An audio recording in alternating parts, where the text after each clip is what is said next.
జిల్లా జమ్మలమడుగులో టీడీపీ యువ నాయకుడి పరిస్థితి గందరగోళంలో పడిందట. గత ఎన్నికల్లో అసెంబ్లీలోకి అడుగుపెట్టే అవకాశాన్ని కూటమి పొత్తులో భాగంగా మిస్ చేసుకున్నాడు. ప్రస్తుతం పార్టీ అధికారంలో ఉన్న ఏ పదవి లేక, సొంత నిర్ణయాలు తీసుకునే పవర్ లేక అగమ్య గోచరంగా మారిందట. అతనే జమ్మలమడుగు టీడీపీ నాయకుడు చెదిపిరాళ్ల భూపేష్ సుబ్బరామిరెడ్డి. ఇక ప్రస్తుతం ఆయన విపత్కర పరిస్థితిని ఎదుర్కొంటున్నారు.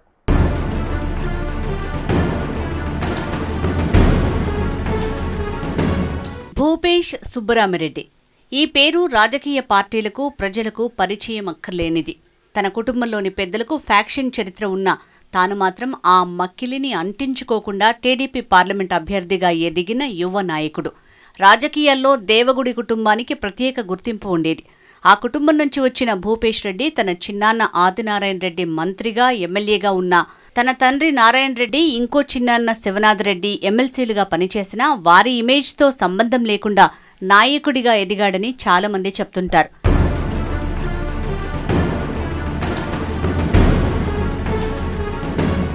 వైసీపీ ప్రభుత్వం అధికారంలో ఉన్నప్పుడు ఎమ్మెల్యే సుధీర్ రెడ్డి దూకుడు ముందు ఎవరూ జెండా పట్టుకోలేరు. ఆ పరిస్థితుల్లో ధైర్యం చేసి భూపేష్ టీడీపీలో చేరారు. కష్టకాలంలో తెలుగుదేశం పార్టీలో చేరారు. అప్పటి నుంచి నియోజకవర్గం అంతా కలియ తిరుగుతూ యువతకు ఆశాకిరణంలా నిలిచాడు. నియోజకవర్గంలో పార్టీ పటిష్టత కోసం పాదయాత్రలు చేశారు.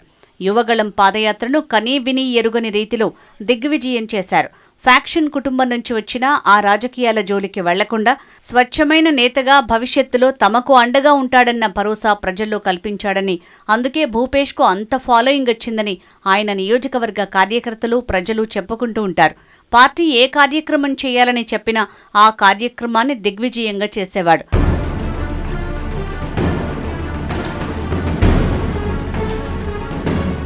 భూపేష్ రెడ్డి అంటే జమ్మలమడుగు, జమ్మలమడుగు అంటే భూపేష్ రెడ్డి అన్న స్థాయికి తీసుకొచ్చాడు. టీడీపీ కోసం కష్టపడుతూనే ఎన్నో సమస్యలను, పోలీస్ కేసులను ఎదుర్కొంటూ వచ్చారు. అయితే ఎన్నికల సమయంలో కీలక పరిణామాల వల్ల టీడీపీ అభ్యర్థిగా అసెంబ్లీకి పోటీ చేయాలనుకున్న భూపేష్కు తన చిన్నాన్న ఆదినారాయణ రెడ్డి బీజేపీ తరపున పోటీగా మారారు. కూటమి పొత్తులో భాగంగా తన చిన్నాన్న ఆదినారాయణ రెడ్డి బీజేపీ అభ్యర్థిగా నిలిచారు, గెలిచారు.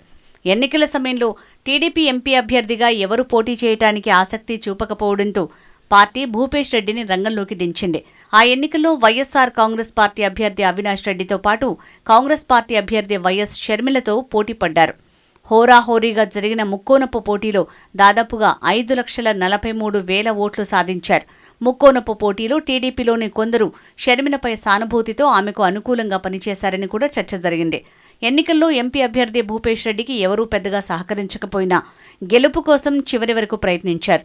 ఇంత చేసినా తర్వాతి క్రమంలో పార్టీ అధినేతలు భూపేష్ రెడ్డి కష్టాన్ని, శ్రమను గుర్తించి తగిన ప్రాధాన్యత ఇవ్వలేదనే ఆవేదనను ఆయన అభిమానులు వ్యక్తం చేస్తున్నారు.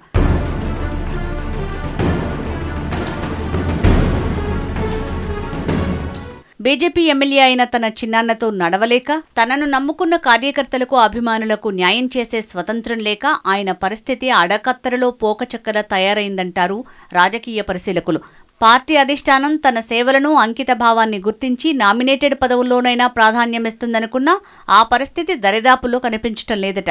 నియోజకవర్గంలో జరిగే కార్యక్రమాల్లో తన చిన్నాన్న ఎమ్మెల్యే ఆదినారాయణ రెడ్డి పక్కన నిలబడి పత్రికా సమావేశాల్లో, కొన్ని ప్రభుత్వ కార్యక్రమాల్లో పాల్గొనడం తప్ప తనకు స్వేచ్ఛగా నిర్ణయాలు తీసుకునే అధికారం లేకుండా పోయిందట. కూటమి పార్టీలే అయినా బీజేపీ, టీడీపీలోని కింది స్థాయి క్యాడర్లో సమన్వయం కొరవడటం, కొన్ని పనులకు సంబంధించి ఇరు పార్టీ వర్గాల మధ్య విభేదాలు రావటం వంటి పరిణామాలు తలనొప్పిగా పరిణమించాయట.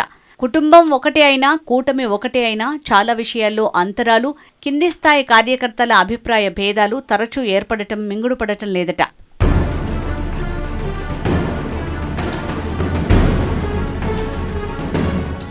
ఎన్నికల సమయం వరకు చంద్రబాబు, లోకేష్ భూపేష్కు అత్యంత ప్రాధాన్యం ఇచ్చేవారు. ప్రభుత్వం అధికారంలోకి వచ్చిన తర్వాత కనీసం ఆయన గురించి పట్టించుకునే పరిస్థితి లేకపోవడంతో భూపేష్తో పాటు ఆయన అభిమానులు, పార్టీ కార్యకర్తలు నిరాశ, నిస్పృహల్లో ఉన్నట్టు తెలుస్తోంది. పార్టీ అధికారంలో ఉన్నా, నియోజకవర్గ ఇన్ఛార్జిగా ఉన్నా నమ్ముకున్న వారి కోసం ఏమీ చెయ్యలేని ఒక విచిత్ర పరిస్థితి నెలకొందట. చాలా సందర్భాలలో తన పరిస్థితిని తలుచుకుని తన మిత్రులు, సన్నిహితుల వద్ద ఆవేదన వ్యక్తం చేస్తున్నారట. ఇప్పటికీ పార్టీని నడిపించడానికి ఎన్నో వ్యయ ప్రయాసలు పడాల్సి వస్తోందట. పార్టీ కార్యక్రమాలు చేయాలి, కార్యకర్తల సమస్యలు పరిష్కరించాలి, ఇలా చెప్పుకుంటూ పోతే ఎన్నో సవాళ్లు నిత్యం ఎదురవుతున్నాయట. ఈ పరిస్థితుల్లో మొండిగా ఉండిపోవటం మినహా ఏమీ చెయ్యలేని నిస్సహాయత ఎదురవుతోందట.